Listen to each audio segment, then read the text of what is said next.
আজকে সকালটা খুবই সুন্দর। আর আজকে সকালে খুব তাড়াতাড়ি ঘুম থেকে উঠে প্রতিদিনের মতো সকালের কাজগুলো শেষ করে নিলাম। সকালে একটু ঠান্ডা ঠান্ডা পড়ছে, কারণ এখন শীতের সিজন চলে আসছে। শীতের সিজনটা আমার খুবই ভালো লাগে।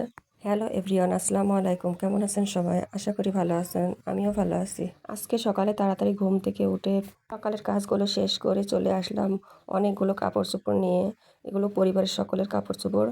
প্রতিদিনই কিছু না কিছু কাপড় চোপড় ধোয়া হয়, যেগুলো বেশি ময়লা হয়েছে সেগুলো আর সব একসাথে করে কেচে ফেলবো। সংসারের দৈনন্দিন কাজের পাশাপাশি যেটুকু সময় পাই আমি সেটুকু সময় সেলাই মেশিনে কাজ করতে হয়। তো আমার একসাথে এতগুলো কাপড় কাচা সম্ভব হয় না প্রতিদিন। তো আমি একদিন সময় করে সেগুলো কেচে ফেলি।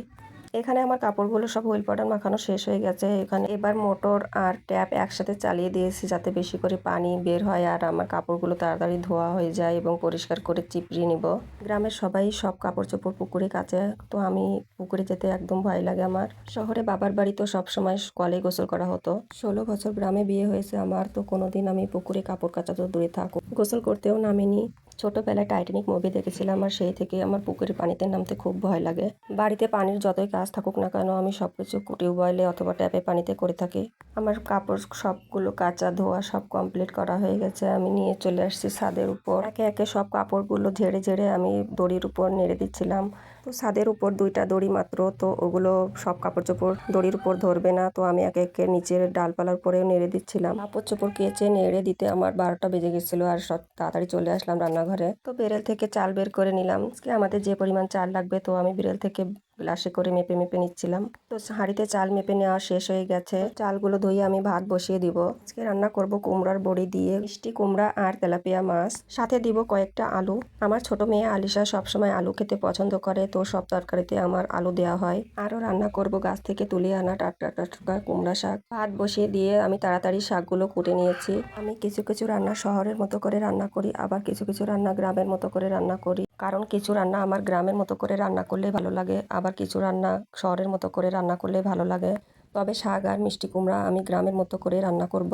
গ্রামের রান্নাগুলো এইভাবে সরাই বেটে মশলা করে রান্না করতে হয়। পানিতে বলক উঠে গেলে সরাই বাটা মশলাগুলো আমি দিয়ে দিলাম। এদিকে ভাত রান্না প্রায় শেষের পথে।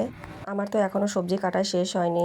2 চুলায় রান্না করতে গেলে সবজিগুলো আগে কেটে নিতে হয়, তো আমার তো একেবারে সময় কম। আগে থেকে সবজি কাটার সময় হয় না, তো তাড়াতাড়ি কাজ করতে করতে আমার অভ্যাস হয়ে গেছে। তো কুমড়া রান্নাটাও আমি গ্রামের মতো করে রান্না করছি। পানিতে বলক উঠে গেলে সরাই বাটা মশলাগুলো আমি কুমড়াতে দিয়ে দিয়েছি। এবার ভালোভাবে কষিয়ে পানি দিয়ে বলক উঠে গেলে এতে আমি কুমড়ার বড়িগুলো দিয়ে দিয়েছি। বড়িগুলোতে একটু জাল হবার পরে আমি মাছগুলো দিয়ে দিলাম। এই বড়িগুলো খুবই সুন্দর ছিল, অল্প জালেই সিদ্ধ হয়ে গিয়েছিল। মাছগুলো ঢেলে দিয়ে আমি তরকারিটা একটু নাড়া দিলাম এবং সরা দিয়ে ঢেকে দিলাম। যে তরকারি রান্না করি না কেন আমরা বেশি ঝোল একেবারে খাই না।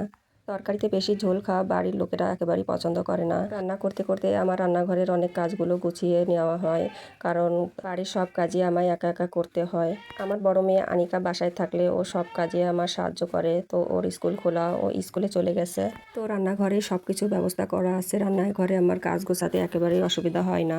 রান্না চুলায় থাকতে থাকতে আমার রান্নাঘরে বাসন মাজা, ঝাড়ু দেওয়া সব কিছু কমপ্লিট করা হয়ে যায়। তো আমার দুপুরে রান্না করা শেষ হয়ে গেল, আর সব কিছু বেড়ে খাবার দিয়ে আমি চলে আসছি ছাদের উপর কাপড় চোপড় তোলার জন্য। কাপড় চোপড়গুলো সব শুকিয়ে গেছে।